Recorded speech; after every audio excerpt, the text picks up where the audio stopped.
We are delighted. Thank you. We are delighted to see such a great reservation for and turnout for this webinar. We are excited that you all are here. Our session today is they do not pass the vibe test, giving main character energy to every generation in the workplace. And that is so timely as we navigate these multi-generational norms and all the values in our workplace. And we are very lucky today to have Jennifer George with us.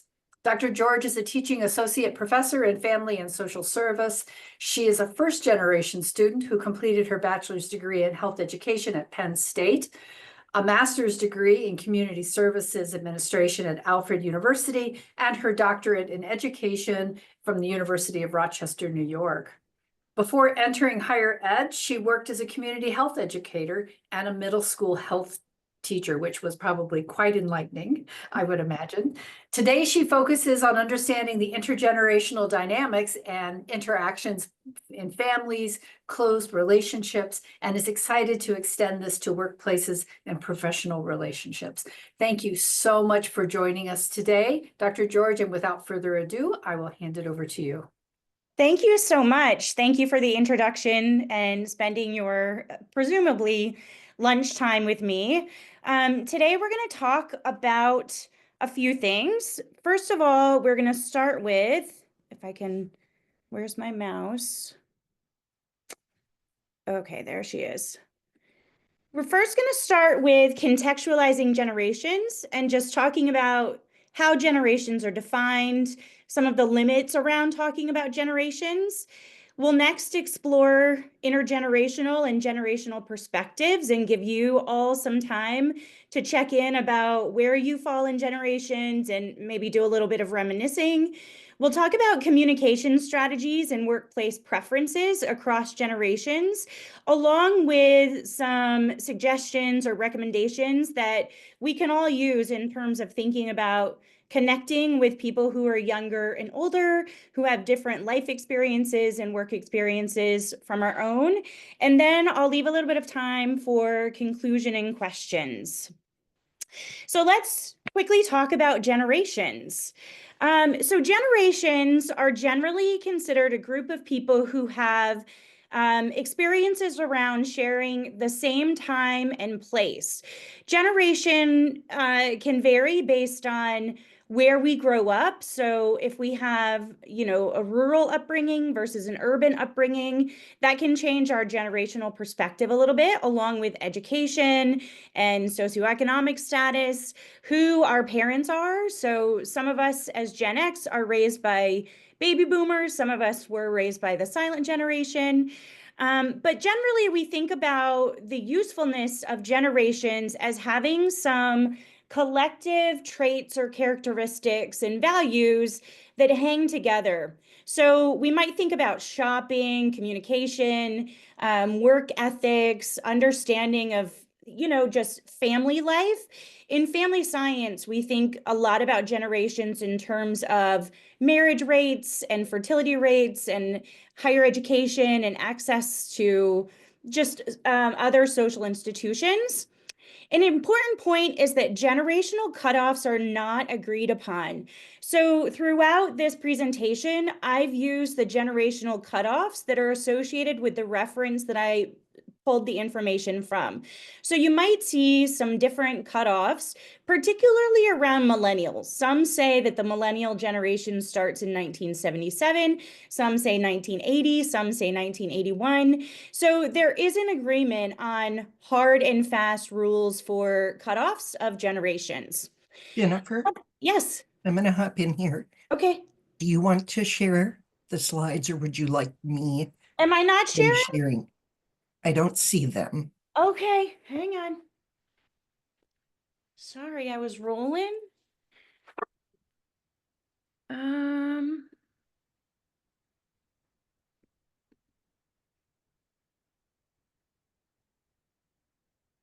I sharing now?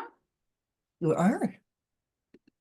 Can you see that? I'm using presenter view. Is that the problem? Can you see them now? We can see them. Okay. We can see them. Sorry about that. No problem. Thank you. Okay, so I'm on the point about plus or minus 3 years on either side.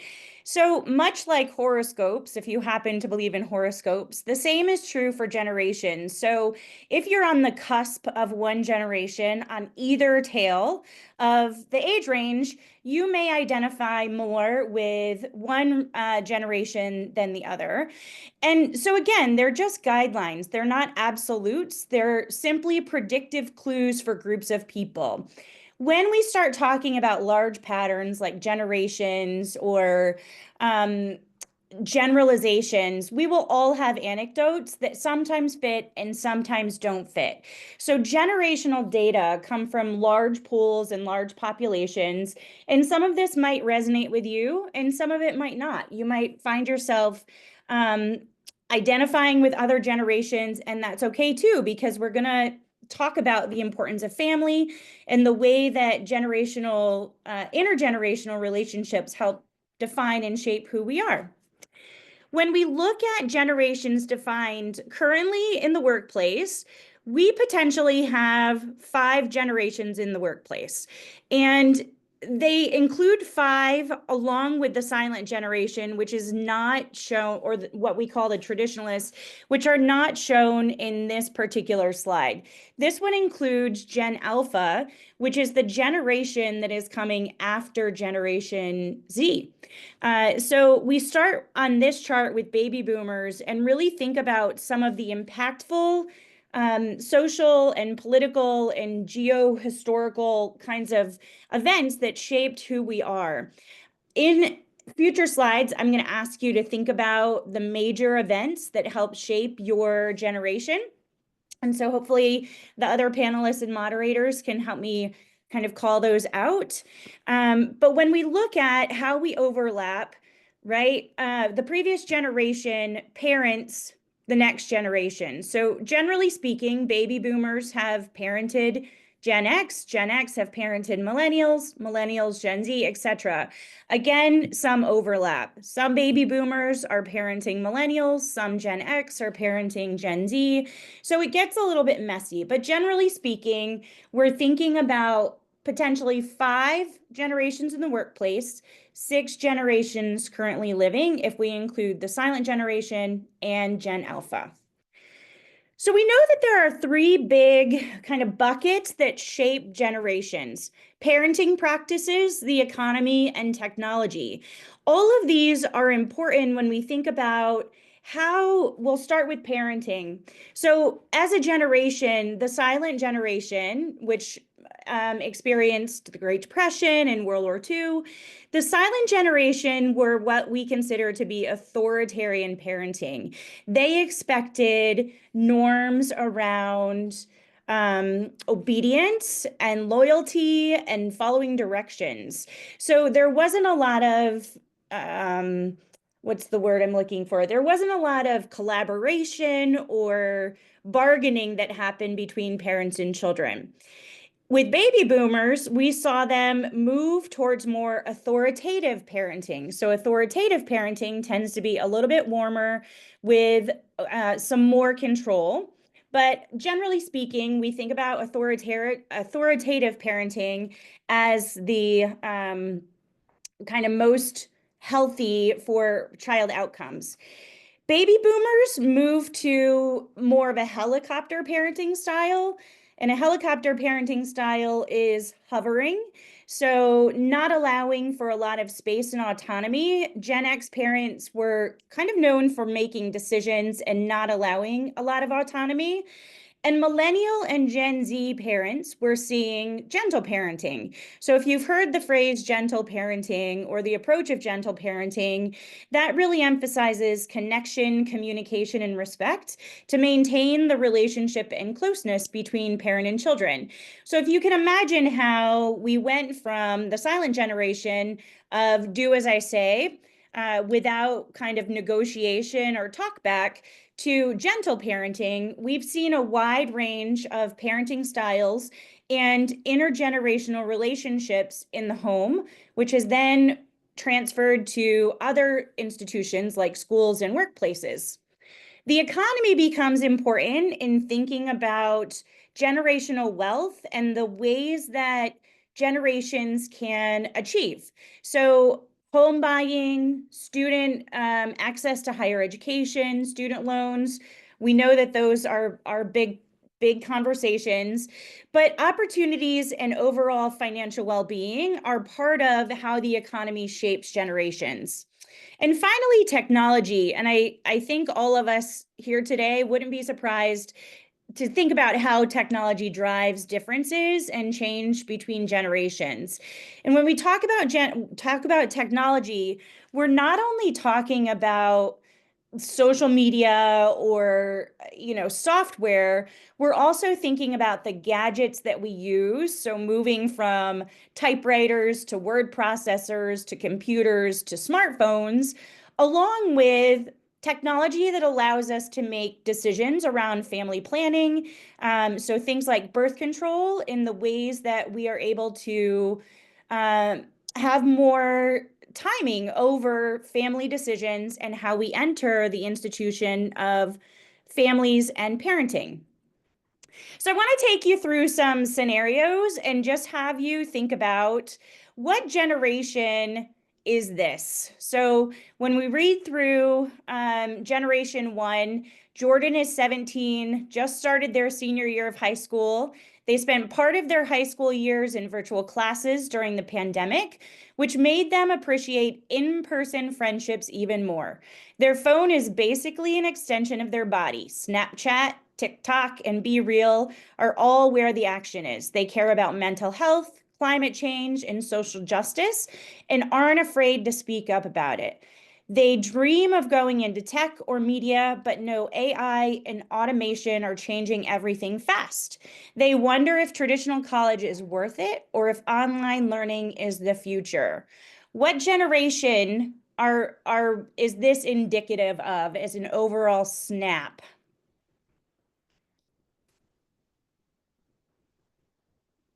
Do we have any guesses?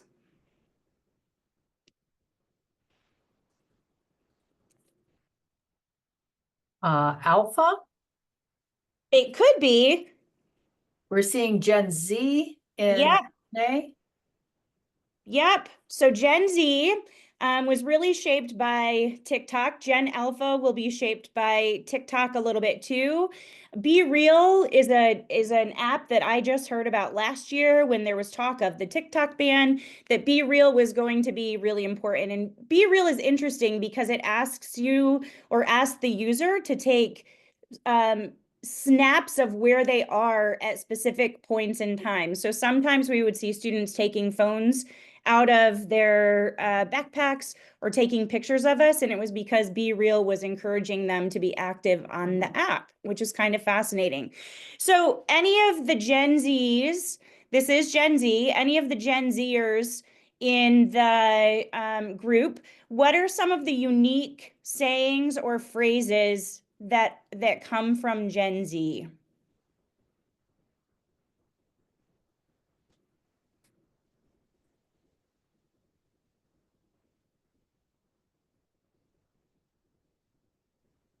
You may have stumped them.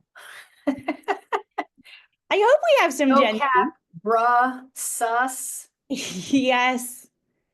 It's giving, low key. slay, bet are all Gen Z slangs. So the description for this session ended with no cap, right? And that means honest, no lying. So we might say something and then say no cap, meaning I'm not kidding, that's true. Bet is the equivalent of like, watch me do it. So, oh, you think I can't do that? Bet. So we all have unique phrases and lingos that go along with this. All right. Generation 2. Lisa is 15 years old. She spends afternoons watching MTV and recording mixtapes from the radio on her Walkman. Her parents both work, so she's often home alone, making her one of the first latchkey kids. She's obsessed with The Breakfast Club and Ferris Bueller's Day Off, and she just saved up for her first Nintendo system.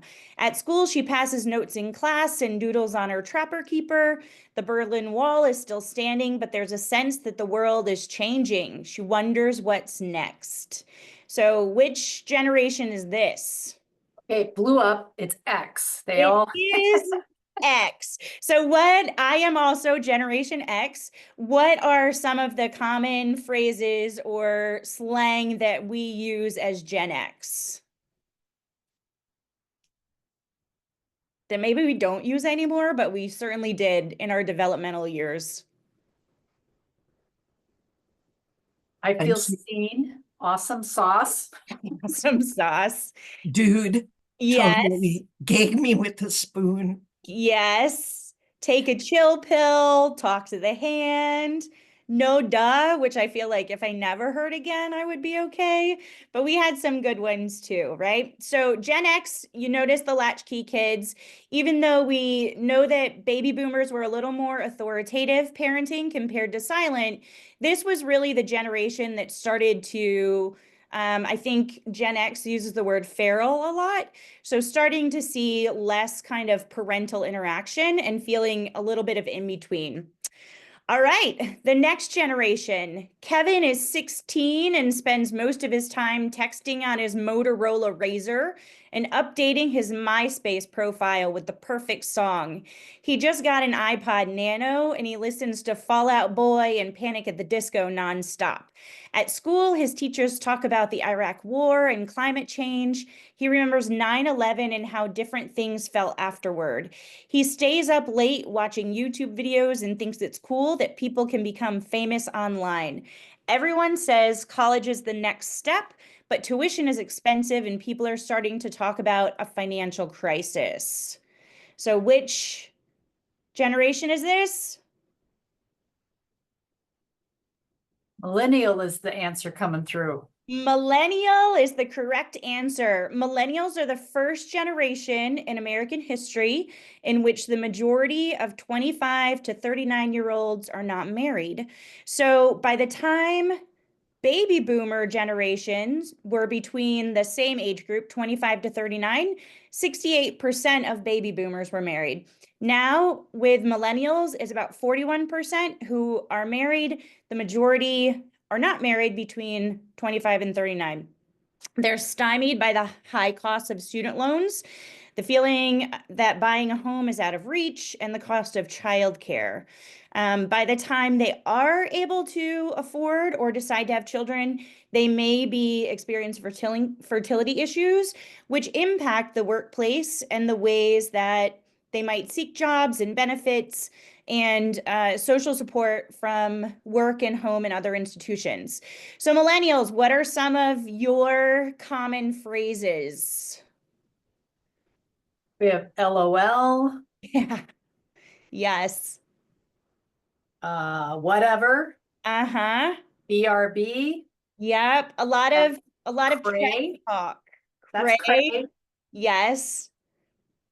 The cry, laugh emoji. yes. Google became a verb. Yes. That's a really good one. Yeah, the struggle is real, adulting, epic fail. That's so random, all came from millennials. All right, the next one. Maggie is a 16-year-old high school student. She loves listening to Bing Crosby on the family's radio and watching Milton Berle's variety show on their new black and white television set. At school, she takes typing class to prepare for a secretarial job, though she dreams of being a journalist. The country is still recovering from the war, and everyone is talking about the Cold War and communism. Her older brother just came home from serving overseas, and her parents talk about President Truman and the Marshall Plan at the dinner table. So, what generation is this? We have boomers. There is a silent generation there, It is, but yeah, it is silent generation. This one was a little tricky because we start to cross over. And the reason that I included this one was really because of the economic circumstances in which baby boomers were raised. So we start to see the kind of close knit, but also economic circumstances that shaped baby boomers' ideas around sending their children to school and, you know, the kind of financial prosperity that baby boomers existed in. Does anybody have any guesses on phrases that came from silent generation? because I'm happy to just say them. I don't want to assume that we don't have any silent generation. So a couple of the phrases that came are now you're cooking with gas, don't take any wooden nickels, are two of the favorites. And then the last one, Richie is a 17-year-old high school senior right in the middle of the summer of love. He spends weekends listening to the Beatles and Jefferson Airplane on his transistor radio. His older cousin was drafted into the Vietnam War, and he's unsure that his own future holds college or the draft. The civil rights movement is gaining momentum, and he watches Dr. Martin Luther King Jr. give powerful speeches on TV. His dad, a World War II veteran, doesn't understand why the younger generation is so rebellious, but Richie believes change is coming. So which generation is this?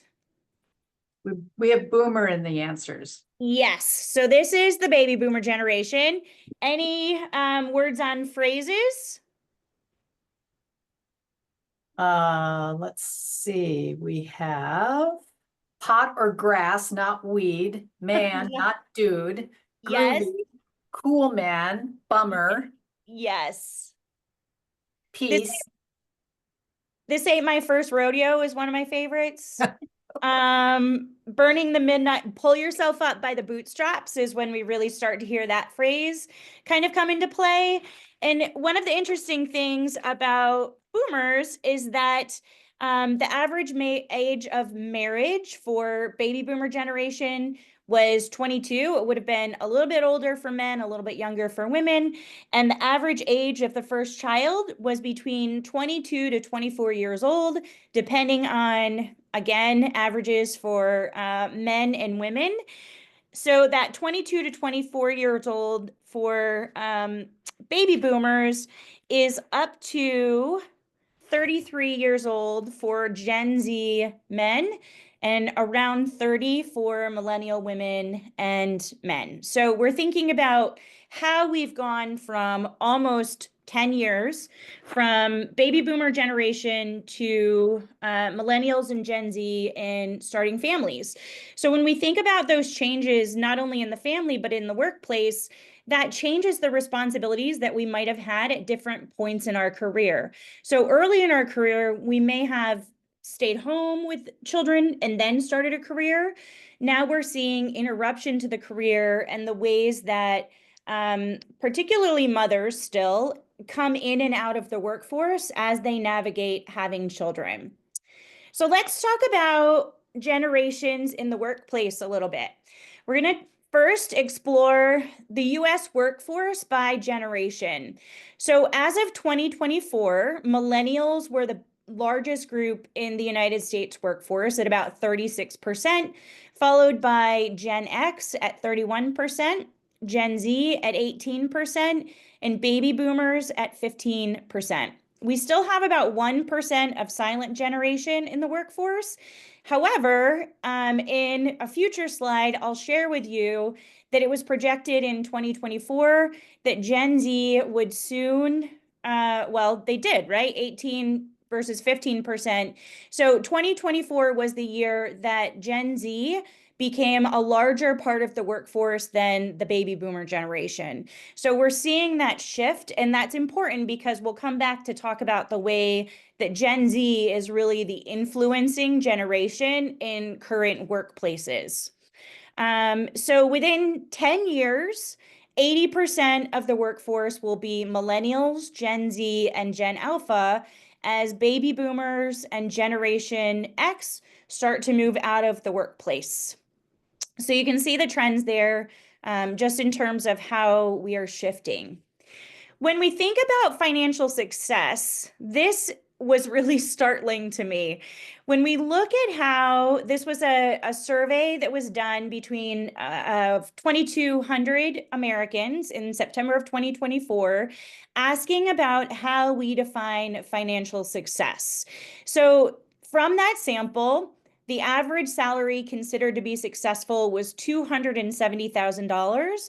But if you look at the difference between baby boomers, millennials, I mean, it's all over the place. So baby boomers at about 100,000, we'll say, Gen X at 212,000, millennials at 108,000, and Gen Z coming in at 588,000 in order to be successful. So when we think about those differences, how does that impact kind of just yesterday, my undergrads were talking about how they feel this constant need to grind and the grind culture and being successful and really pushing themselves, which if you're familiar with the phrase, the anxious generation, this is the anxious generation. They're very focused on perfection. But they're also very anxious about the way that they've experienced the world.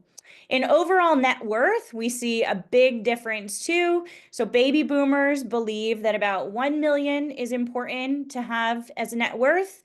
And for Gen Z, we see 9.5 million for net worth. So some fundamental differences in the way that we think about earnings and success in the workplace.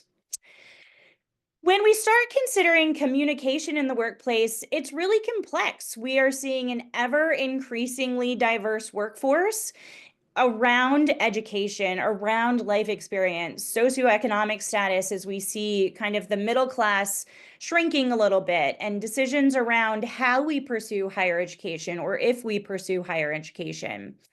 Our communication style often represent the greatest difference between workers of different generations.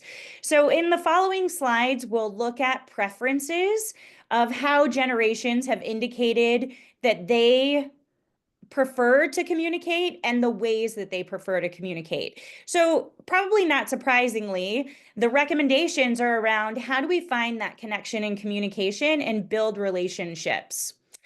Each generation mirrors their communication in the workplace. So if we have a specific way that we have learned to communicate, we continue to do that.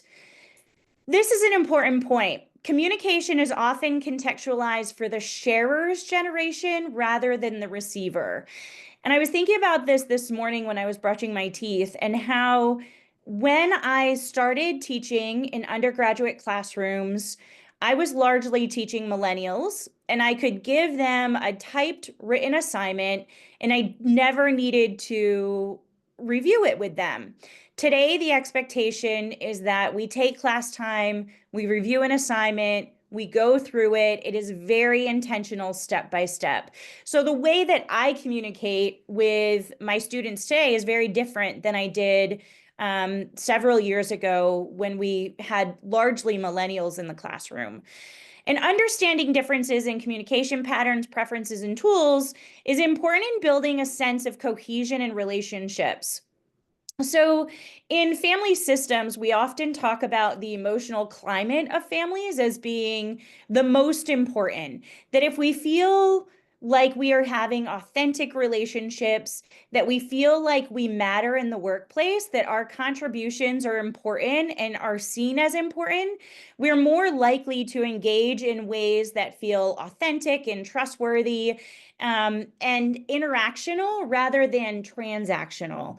So when we think about building relationships, it's being able to find ways to connect in the ways that we communicate. So let's talk about the ways that generations, again, large patterns, you may have your own variation, but let's talk a little bit about how generations have expressed how they like to communicate in the workplace and what they value. We're going to start with the baby boomer generation and then move through to Generation Z. So baby boomers, again, largely born between the years 1946 to 1964. The technology, radio, black and white TV, family conversations at the dinner table. These family conversations at the dinner table have really driven baby boomers' preference for face-to-face communication. So in terms of this generation, favor auditory interactions, phone calls and face-to-face, because the nuance of voice and connection are important. However, they are also avid email users. So we really first saw email come to use during Gen X. I remember being in college and first starting to use email, but it is an easy change that baby boomers would have made in the office. So very comfortable with email, but prefer face-to-face interaction. In terms of workplace, They value hard work and loyalty. Again, this is a change that we'll see between generations, not necessarily the hard work, but around the loyalty. And they appreciate recognitions for their contributions, particularly in workplaces that they know that their experience and knowledge are respected. They value stability in their roles. They value hierarchy. They value kind of the consistency that comes with understanding what you do for paths of promotion and authority. So baby boomers, is there anything else that you would like us to know about your experience in the workplace or that we should maybe consider?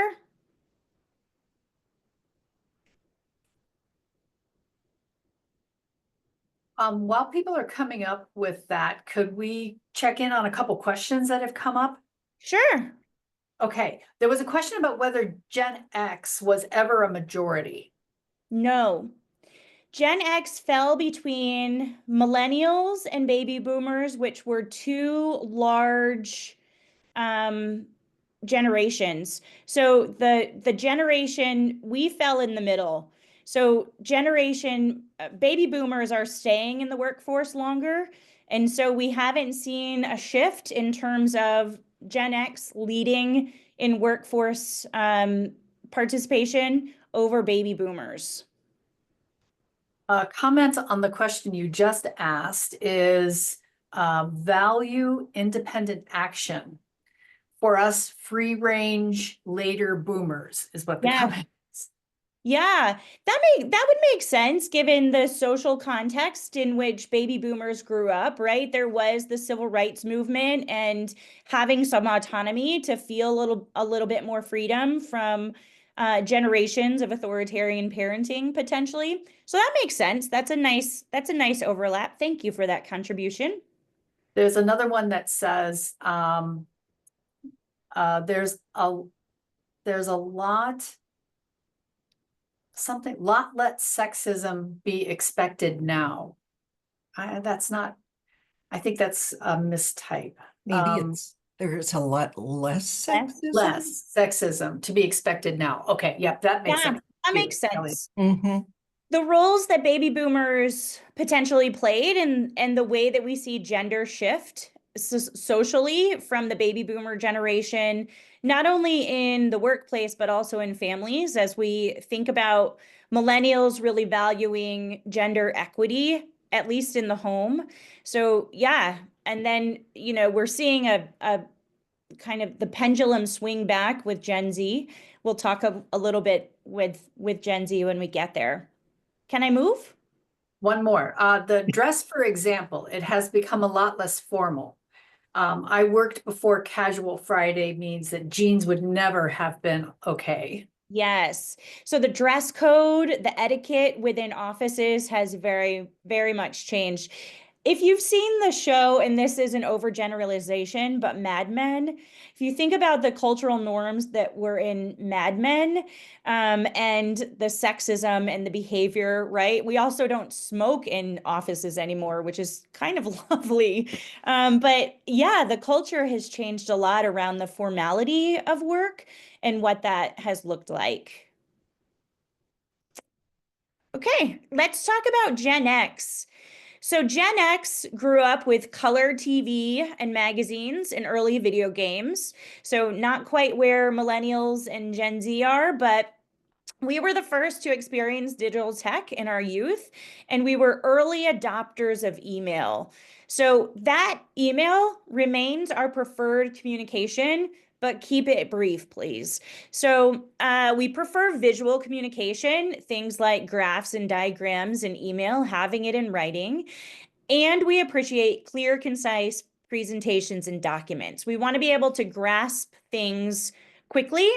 However, Gen X is able to bridge the digital divide that we sometimes see between millennials and Gen Z and baby boomers. So having that flexibility as we've adopted, maybe more quickly or more easily than baby boomers did, the apps and understanding kind of the smartphone and earlier adoption than older generations around digital media.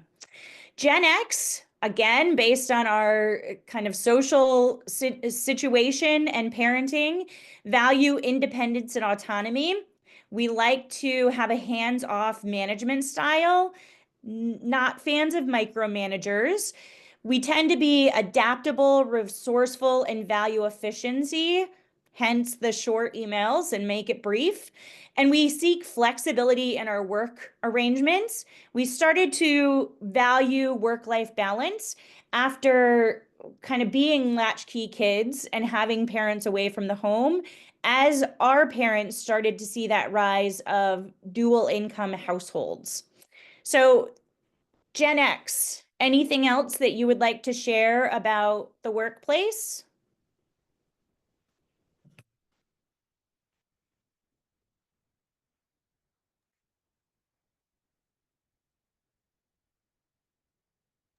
While we're waiting for people to compose their statements, one question was, what do you see contributing to Gen Z's views on income and net worth at such a high level?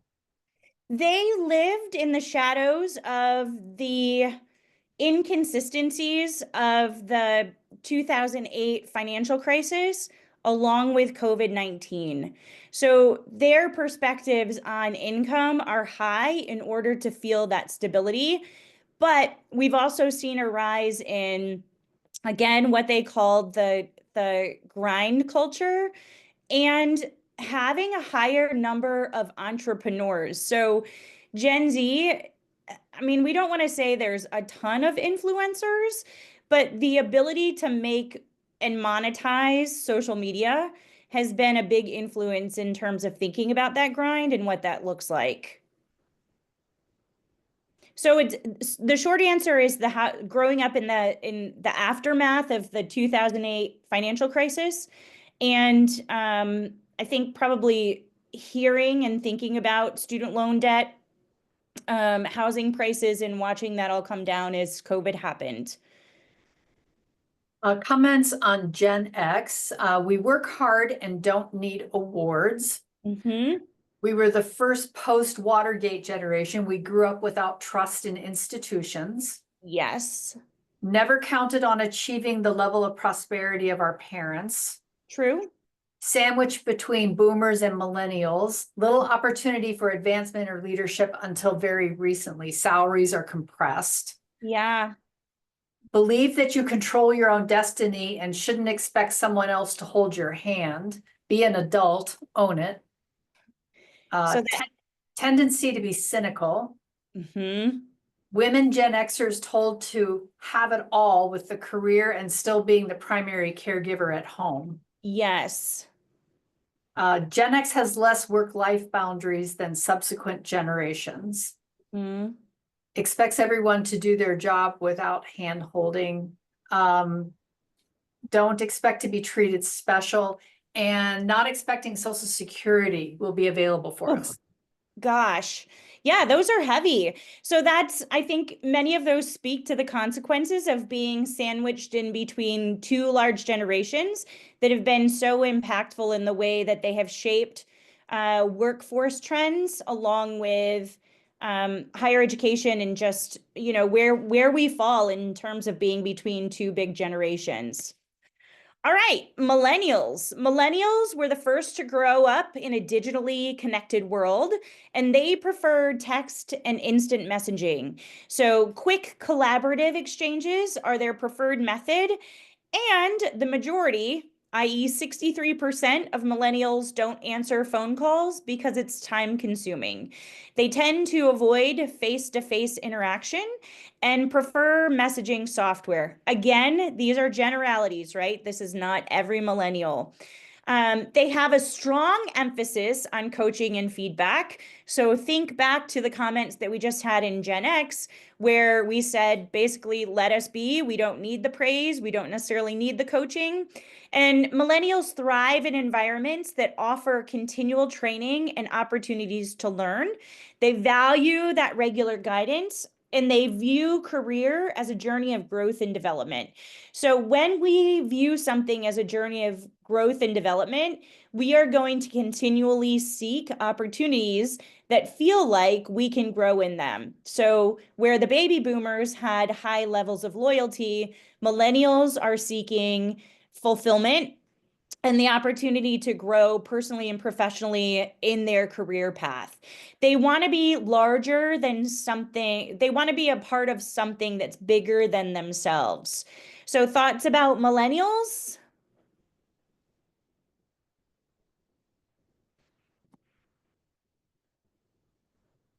They were ready. Okay. Very elder millennial here grew up receiving the message, you are special, you could do anything, but then became the first American generation to not exceed our parents in terms of job status or income. Also, we accepted many cultural norms around work-life balance that we see Gen X rejecting. I'm impressed by younger people. Millennials were told we could accomplish anything as long as we worked hard enough. Older millennial here went from having to cover tattoos and take out prongs to having them being fully embraced in the workplace and very common. Yeah. So those social norms again. Yeah, I feel as though millennials care very much about work-life balance. We feel as though we're expendable in the workplace, so not the center of our world. Not expecting any social safety net to exist at retirement. A start of the mental health destigmatization. Yeah. I'm seeing the difference you mentioned around coaching in my new role. Whoops, this thing is flying around on me. I'm an older millennial. I feel like my peers and I have very little in common with younger millennials. It's interesting. There were some big changes, older millennials versus younger millennials in terms of 9/11 and the way that that cohort or that generation experienced 9/11. And timing of your generation is really important too. I can share more information about timing of cohorts and generations. The work of Glenn Elder in life course theory is one that comes to mind. Elder studied the timing of like the Great Depression in particular, in whether you were a younger person or an older person. So the timing of when something happens in life is important in the way that we steer our experience too. So even though we might be part of a big generation, the timing of when that happened to us in younger or older age has a big impact. The point about work-life balance in millennials is important because millennials invest a lot when they do have children, they invest heavily in parenting. So that importance of work-life balance and the energy that millennials have put into parenting is higher than any of the previous generations. There is the expectation for both women and men of co-parenting and gender equity around parenting, and pitching in and having it be a collaborative process. All right, Gen Z, here we are. Gen Z has been immersed in digital technology from a young age, not only in families in the home, but also in the school system. So the expectation of technology and the availability of technology is very present with Gen Z. They favor the fastest communication methods available in brief, direct messages. I think these two last points are so interesting. 65% prefer to communicate online more than in person at home. But in the workplace, Gen Z prefers to have face-to-face interactions, especially if they're communicating with baby boomers or Gen X. So that connection, that intergenerational connection from our oldest generations to currently our youngest generation in the workplace is valuable to both baby boomers and Gen Z. I think one of the kind of sticking points is the language that we use and understanding the terms and the idioms and the phrases that generationally we have experienced and don't necessarily know what they mean. One of the best things that I've done in my classes in the last 2 semesters is to ask a general question. I take attendance every day and I ask just a general fun question to learn about them and to better understand kind of the culture and the context that they're working in, building that relationship and the connection. So Gen Z are looking for clear direction and opportunities for advancement. Again, that hustle and grind mentality, that high wage, high earning They desire stability in roles, but expect to be challenged to develop new skills. Change is expected. Change is the norm for Gen Z, given the context that they grew up in, particularly in COVID, and the continual change that they experienced. They value transparency and honesty from leaders, and they are not afraid to call you out if you are not honest or transparent with them. They really like to use technology to solve problems and streamline processes, even if the technology is ineffective or if they don't get a correct answer from it, they will often rely on technology. They want to do work that matters. And two really important factors in Gen Z mentality is supportive leadership and positive relationships at work. So Gen Z really wants to connect in the workplace, and millennials can be that bridge between Gen Z and baby boomers and Gen X. However, let's talk a little bit more about Gen Z as we see them becoming a driving change in the workplace. So they bring a different set of values, behaviors, and expectations. And much of what I read in preparation for this is very clear that Generation Z is the driving force behind workplace change. So I want to share with you 8 ways that we see Gen Z changing the workplace. Oh, I'm sorry, the spacing on this got a little wonky. One is that they expect change. Disruption and impermanence is a norm, which makes them flexible and resilient. Because of the changes that they had during COVID, the kind of social unrest that they've experienced, it's pretty much the norm. They are pragmatic with a sense of self-agency. They question everyone and everything. They seek answers, and they are not afraid to challenge why things are done the way that they are. So they don't necessarily love hierarchy for the sake of hierarchy. They respect hierarchy if there's a good reason for it, but they will challenge hierarchy if they see a way that it can be done differently or better or more creatively, and generally will be pretty comfortable in challenging that hierarchical change. They really want to make a difference, and many will hold employers accountable to the way they respond to causes and issues that matter to them. Not surprisingly, we are seeing that with our students here in terms of social issues and political and economic issues, and holding the value of their employers as important as their own. So working in a place that feels like they are aligned in terms of their values and their priorities is important to Generation Z. They value collaboration and teamwork, and they like being a part of a community, which is a shift from coming back from COVID.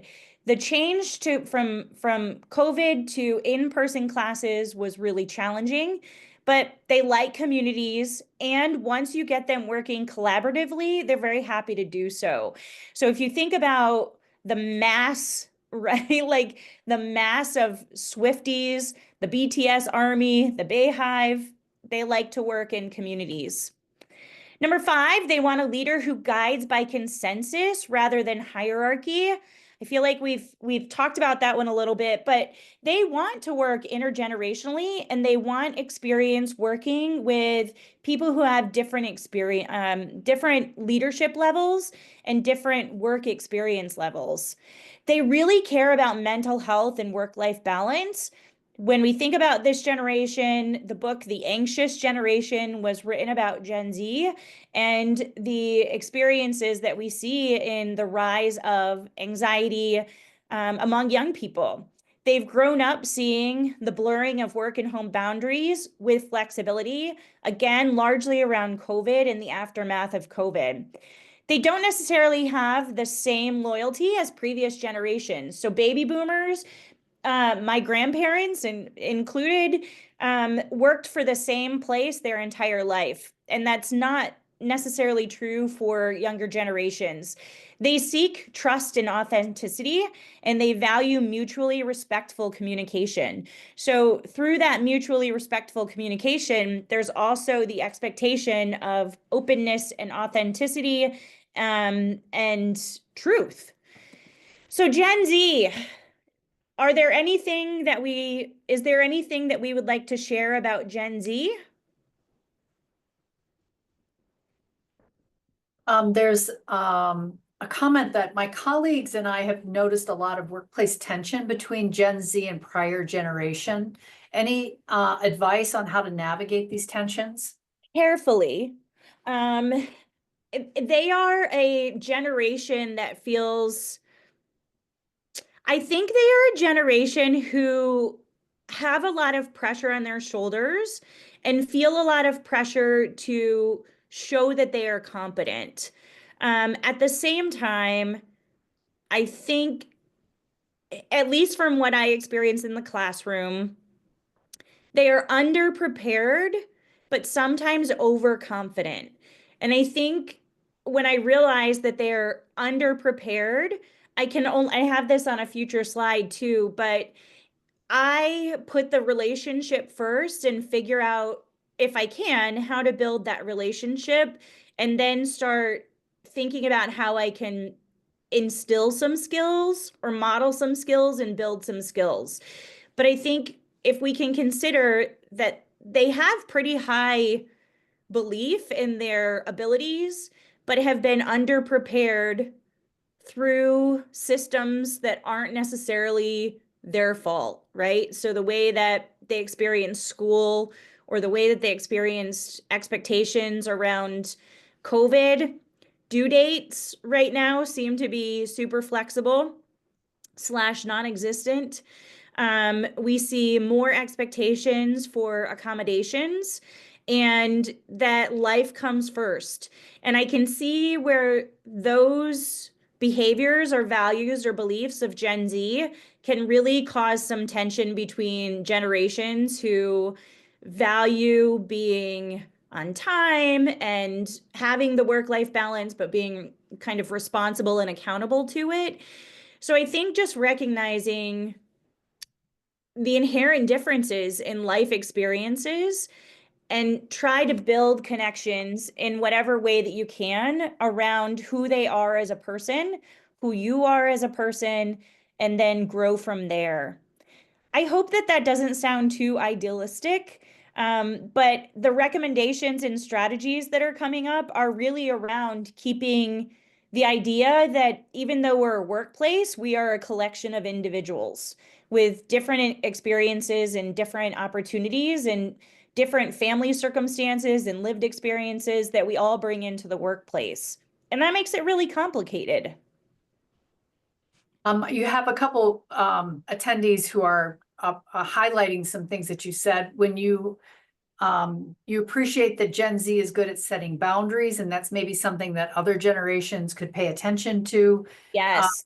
Gen Z's been told it's their job to fix the world, and that's a lot of stress. Yep. And that you had mentioned mutually respectful communication, and somebody really resonated with that, that some generations have felt bullied by others, and that mutually respectful is important. Yeah. So thinking about how we were parented, and it sounds so cliche to say it's our parents, but the communication that we learned in our early home lives carry into the workforce. So if we were raised by authoritarian parents, or we have authoritarian kind of relationships in our families, then we don't challenge, we don't push back, we don't question, we don't ask for clarification, we do it. And so Gen Z, having been raised with more expectations around collaboration and being able to advocate for themselves, which they are also very strong at doing, it's a very different dynamic, and it's a different kind of relationship compared to prior generations. Let's talk about some recommendations and strategies. So these are a combination of things that I've read, but also just some of my own thoughts. in having worked in offices and with the students that I do now. So recommendation 1 is to have a common goal, which feels so straightforward. But if we can all work from the place in believing that we all want the same things. So example, we might all want feedback, but we might not need it in the same way. We might not need it as frequently or as equally, but how we prefer to connect and communicate isn't the same as everyone, as for everyone in your workplace. So how can you think about individualizing your communication? We're largely missing the conversations around the water cooler that we used to have. I miss the in-person interactions that we used to have pre-COVID. What can you do to learn preferences and yield to influence of those who are younger and older? When we talk about yielding to influence, that means that we are open to thinking about maybe there's another way to do this, or maybe that person has a really good point. And even though I've done it this way for so long, maybe they do have something that they can offer and I can yield to that influence. So at the bottom, what is good for the relationship? I understand that we need to get work done, but when we feel like we are a part of a team and we matter and we're cohesive, the relationship is at the center. So the work will get done easier, faster, better, more efficiently if the relationships in our systems are strong. The second one is to mix generations. Develop teams that have older generations, younger generations, and highlight and give opportunities for the expertise and the experience of generations across the board. So we might share the goal for an outcome, but how we get there is going to be different. From there, we can boil it down. Gen Z is going to have ideas about how we get there. Gen X is going to have ideas. How do we boil it down? But working collaboratively across generations provides opportunities for innovation and intergenerational learning. Recommendation 3, think about reframing this as an opportunity. So collective learning and respect for each other is really powerful. We might not trust each other to share ideas or processes, but how do we get there? How do we think about learning new technology or learning new skills or learning new processes as an opportunity to change the culture or the experiences? So is it because it's the way it's always been done? Maybe that's an easy win for building that relationship and giving somebody a new opportunity to take the lead or to share a new idea or a technology that they've wanted to introduce into the workplace. Find a balance. Be flexible in our communication processes and adaptable in our approaches. So how can we find a balance between communicating those short, quick messages or a dense, detailed scope of work? Does it always have to be a meeting? Does it always have to be a quick message? But figuring out how to use technologies while remaining accountable is important. But today we've talked about how different generations prioritize different ways of communicating and the technology in which we like to do them. Can you find a balance in what that looks like and how you negotiate that? Finally, keep the person at the center. So workplaces are made up of individuals, again, with our own experiences, our own family lives, our own things that are happening. I mentioned earlier millennials having higher kind of incidences around infertility from having children later in life. That's a big deal, and that influences our work. So we are all individuals, but we are increasingly relying on new technology, and they're tools. Technology are tools, but humans are the organism, right, that provides empathy and connection and relationships. We will still be the ones who are doing the ethical checks and the critical problem solving and so many of the functions that technology isn't going to be able to do. So thinking about how to build connections and show interest in who we're working with is really important. What happens if we shift our thinking from colleagues as interpersonal relationships rather than a work relationship? How do we think about building that connection and really investing time and energy and resources into those connections between people rather than as colleagues or as, a coworker. That's what I have. Thank you for this. Do we have time for questions? I'm going to give a little closing statement. Okay, great.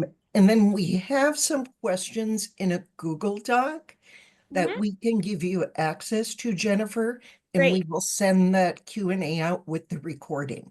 Super. Yeah, this was fantastic. So in closing, I'm Ellie McCann, and I'm a senator in the P&A Senate. So on behalf of the P&A Senate, Jennifer, we want to thank you for coming and speaking with us today on such a vital topic that's important and relevant to our lives as they are today. I will acknowledge the impact of the information and understanding has on workplace relationships. And these slides and presentations and presentation recording will be available and sent in the P&A newsletter and to all of you who have attended and registered today.